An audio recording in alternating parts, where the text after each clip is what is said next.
No vídeo de hoje vamos falar sobre dosador e pressão diferencial. Aliás, regulador de pressão de combustível, e vamos entender o porquê a diferença entre esses dois nomes.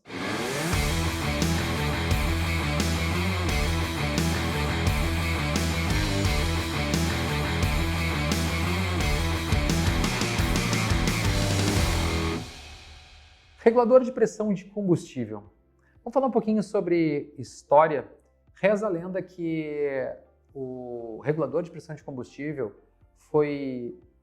recebeu o nome, na verdade, de dosador, em função de uma marca que comercializava isso aqui num kit chamado Larus Turbo, uma marca muito famosa na década de 90, e o dono dessa marca, Attila Sippus, na época teria dado o nome de dosador. E ficou, né? Então acabou ficando popular o nome dosador, mas na verdade é um regulador de pressão de combustível. E a questão é entender, quando a gente iniciou a utilização desse tipo de regulador de pressão de combustível, eles eram com pressão diferencial que se alterava em função da condição do motor. Por quê? Porque se tinha, por exemplo, num carro carburado, a necessidade de ter uma pressão muito baixa inicial, e quando a pressão de turbo subia, aumentava a pressão de combustível. E isso depois ele acabou tendo um nome chamado HPI.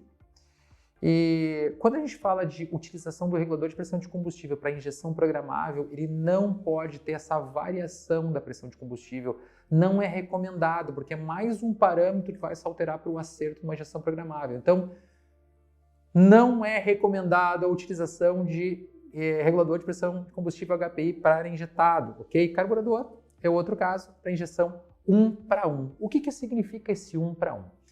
Nós vamos conectar o nosso regulador de pressão de combustível. A gente tem um regulador aqui da MTR, foi cedido gentilmente por eles. A gente vai conectar esse regulador de combustível. Eu vou ter aqui a mangueira de alimentação, a mangueira de retorno. Aqui pode ser duas entradas, duas flautas, e aqui uma mangueira de retorno. E aqui eu vou ter essa tubulação aqui conectada pneumaticamente ao meu coletor de admissão. O que acontece? Quando eu tenho um regulador 1 para 1, o meu injetor vai sempre enxergar a mesma pressão. Vamos imaginar que eu tenho uma pressão inicial de 3 bar com pressão atmosférica. O que significa isso?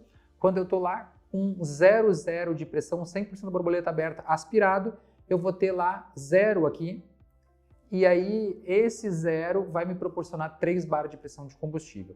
Se eu tiver com 0,5 de vácuo, ele vai pegar 3 menos 0,5, então eu vou enxergar uma pressão de combustível na minha linha de 2,5 bar.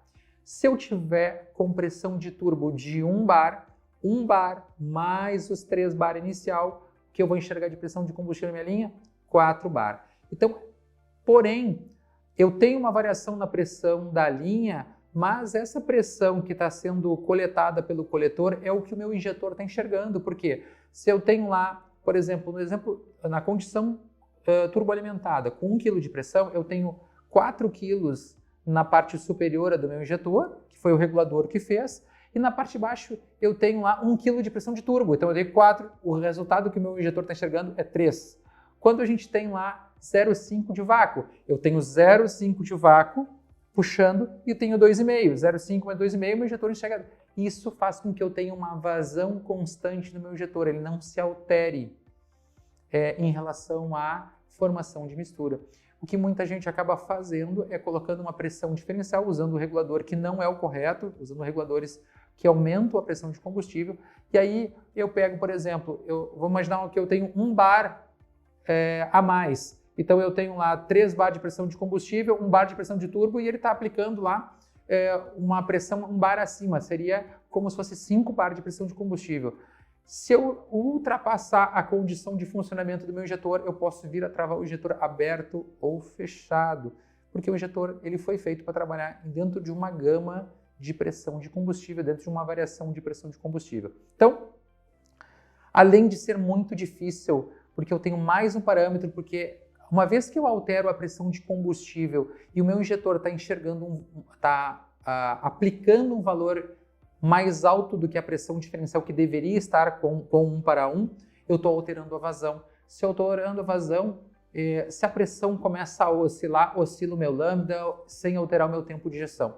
Então isso acaba sendo muito complicado para quem está acertando o carro. Então, recomendação, conselho, dica, FT Education, utilize sempre reguladores com relação 1:1.